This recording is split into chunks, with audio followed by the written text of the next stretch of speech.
Bem, podemos fazer um relato, depois vocês perguntam? Sim. Então tá bom.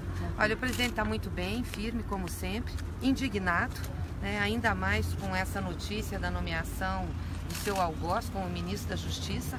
Só confirma aquilo que nós já vínhamos denunciando desde o início e que ele mesmo falava. Ele é vítima de um julgamento eminentemente político. O juiz que investigou, que o condenou, agora passa a ser também o executor da pena como ministro da Justiça do próximo governo. É lamentável que isso aconteça, é um escândalo mundial.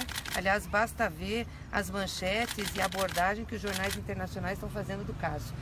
O Brasil está pagando um outro vexame, de novo no campo jurídico, internacionalmente falando. Isso vai ser muito ruim para o judiciário brasileiro, para o processo judicial brasileiro. O processo do presidente Lula está eivado de vícios, ele recoloca de novo qual é a prova da minha prisão aqui, por que eu fui condenado, mas na realidade o próximo ministro da Justiça foi aquele que ajudou Bolsonaro a ganhar a eleição. Impediu o presidente Lula de ser candidato, durante o processo eleitoral soltou uma delação do Palocci que não tinha sido homologada para fazer debate político. O Ministério Público entrou também nessa vibe para fazer debate político, ou seja, Moro ajudou o Bolsonaro a ganhar a eleição. E ficamos mais estarrecidos em saber que o vice-presidente, o vice-presidente eleito com Bolsonaro, atestou hoje no jornal que o Paulo Guedes já tinha convidado, ou já tinha feito acertos prévios com o juiz Sérgio Moro para ser o ministro da Justiça antes do primeiro turno. Ou seja, as coisas foram encadeadas. Nós gostaríamos de saber desde quando essa articulação com Bolsonaro e Sérgio Moro existe, para que ele viesse a ocupar agora um super ministério. Ou seja, o algoz de Lula está no Ministério da Justiça. Nós estamos reforçando o pedido para que o CNJ paute a denúncia que fizemos como bancada do Senado e da Câmara para investigar o vazamento do grampo que eles fizeram com a presidenta Dilma para impedir Lula de ser ministro. Eu creio que desde lá essa articulação está sendo feita, entendeu? Para desestabilizar e impedir que Lula participasse das eleições.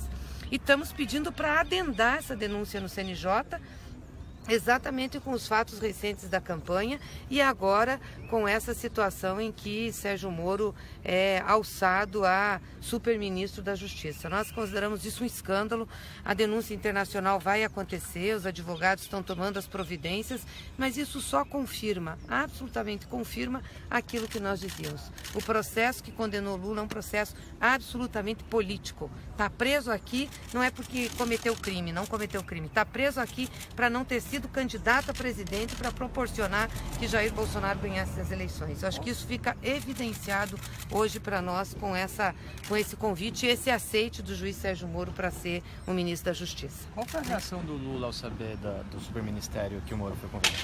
Ele está indignado com isso. Ele disse assim, isso só corrobora aquilo que nós já dizíamos, que meu processo é político. O Moro, ao invés de apresentar uma prova contra mim, aceita ser ministro. Exatamente comprovando a nossa tese de que me condenou por um PowerPoint, me condenou sem ter fato concreto e que estava a serviço de uma causa política. É isso que está em jogo. Eu quero que me digam por que eu estou preso aqui, qual é a prova. E agora estão com outro processo, que é o processo sítio de Atibaia, que absolutamente não tem prova alguma também. Qual é a prova? O Lula é dono do sítio? Também não é dono do apartamento, não é dono do sítio, não é dono do terreno do Instituto Lula. E está sendo condenado, e está sendo processado por 2 desses e condenado por um terceiro. E o seu algoz, o seu condenador, vira ministro da Justiça, de um super ministério. Gente, isso é muito grave. Eu não sei se as pessoas estão sabendo da gravidade dos fatos que é isso. Isso desmoraliza o judiciário brasileiro. É muito grave o que nós vimos. E quais vão ser as outras medidas? A senhora comentou já a respeito de algumas para o CNJ. Que outras medidas o PT e os advogados de defesa do CNJ no âmbito do PT e da nossa bancada, que é onde nós podemos atuar. Em relação aos advogados, ao Poder Judiciário, eu falei hoje com o doutor Cristiano e a doutora Valesca, estão estudando todas as medidas, têm que fazer os recursos, terão reunião com o presidente Lula e com certeza farão os pedidos devidos e que são necessários serem feitos para a gente vencer essa falta de isenção e de parcialidade que nós tivemos no julgamento do presidente. Senadora, cabe alguma medida no STF contra essa ação, até para libertar o presidente Lula? Sim, os advogados, com esse fato novo superveniente, já estão estudando as medidas que são necessárias. Mas ainda não há uma estratégia definida em relação Não, eles a não isso. falaram ainda as medidas, estão terminando de estudar, são várias, não serão uma só, e vão divulgar com certeza, vão divulgar através de nota, enfim, para esclarecer. Então, nesse terreno eu prefiro que Isso eles deve falem. envolver também a questão da ONU?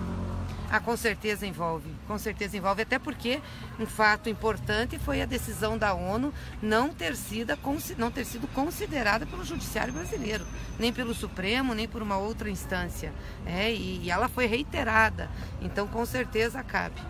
Presidenta, como o partido vai se posicionar agora daqui para frente? Como ele vai trazer militância para Curitiba, para estar na resistência?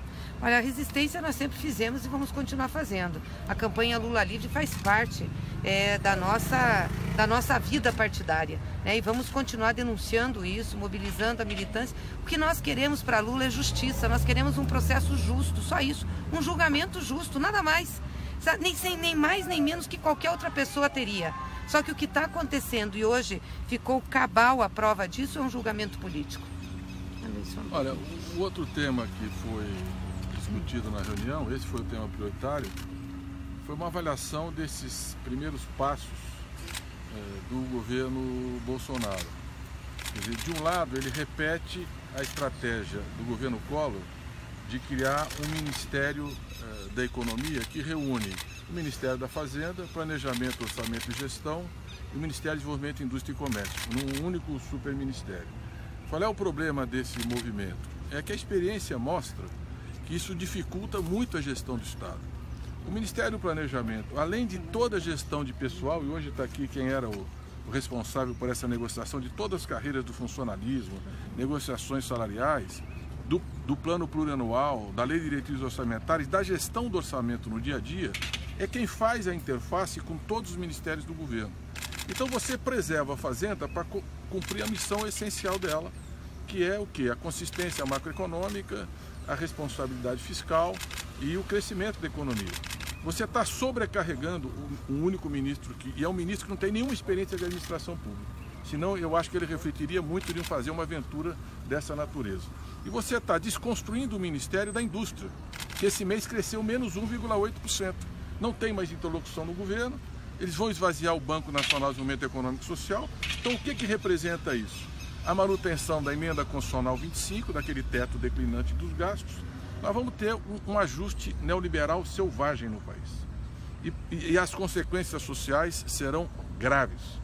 E a gestão no governo será difícil e complexa. Por isso que você junta justiça, segurança, coloca a Polícia Federal, a CGU, todo um poder político, jurídico, policial na mão de um único ministério, que vai ser a construção de um Estado autoritário, que vai aprofundar esse estado de exceção seletivo que nós estamos vivendo. Eu me pergunto, o que esse ministério tem a ver com aquele discurso do domingo que dizia que os vermelhos seriam presos ou teriam que ser exilados do país? O que esse ministério tem a ver com o que está sendo votado no Congresso Nacional de criminalização como organização terrorista aqueles que lutam por moradia ou lutam por terra, num país que ainda é um dos mais desiguais do planeta, que nós temos uma imensa demanda social. O problema da moradia é um problema de política pública, é de negociação com os movimentos, é de construção de habitação popular. O problema da terra é reforma agrária, é a agricultura familiar, é assentamento, é fomento a que as famílias possam produzir na terra e viver da terra. Não é a questão de polícia, muito menos uma questão de organização terrorista. Isso é um retrocesso brutal na história da democracia brasileira. Então você tem um neoliberalismo selvagem de um lado e um Estado autoritário que vai aperfeiçoar os mecanismos de controle e de imposição autoritária sobre os setores sociais e com sinalização clara de perseguição da oposição política. Então isso preocupa muito o presidente, tanto para o futuro da economia e do país, futuro da sociedade, quanto o próprio futuro do Estado Democrático de Direito no Brasil. E como que o PT pretende reorganizar a oposição, considerando toda essa discussão que tem havido com o Ciro e até com outros partidos que normalmente sempre estiveram alinhados mais à esquerda? Nós chegamos com 47 milhões de votos, vencemos mais uma vez, ganhamos as últimas 4 eleições presidenciais, fomos para o segundo turno de novo, com uma votação muito expressiva, E se você olhar que nós somos 147 milhões de eleitores e que o candidato vitorioso teve 57 milhões de votos, 62% dos eleitores brasileiros, quase 62%, não votaram nele. A maioria do povo brasileiro, dos eleitores com direito a voto, não votaram em Bolsonaro. Por isso há uma imensa insatisfação na sociedade. 42 milhões de pessoas votaram nulo, ou votaram em branco ou se abstiveram. Então, além dos 47 milhões de votos que votaram em Fernando Haddad.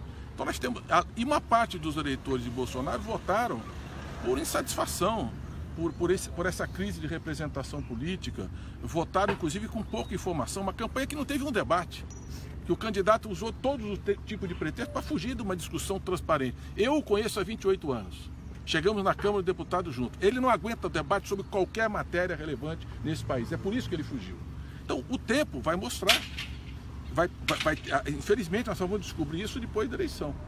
E qual é a nossa estratégia? Uma grande frente democrática para defender a democracia brasileira, para defender os direitos, a liberdade de expressão, de manifestação, para defender inclusive a própria imprensa, porque os primeiros sinais não são bons em relação à liberdade de imprensa, e nós tivemos uma relação sempre republicana, o mais amplo respeito à imprensa brasileira, e de outro lado, defender os direitos dos trabalhadores, as políticas, educação, saúde, porque esse ajuste neoliberal selvagem significa retirar, por exemplo, da educação o caráter de ser um bem público, um bem de todos, direito de todo cidadão, e passar a ser uma mercadoria para aqueles que podem pagar. Nós vamos lutar contra isso. E aquela imensa manifestação que nós tivemos, ele não, vai voltar para lutar pelos direitos do povo e em defesa da democracia. Mas e como fazer essa frente democrática, por exemplo, com o Ciro, por exemplo, que está com um ponto de vista crítico em relação ao PT?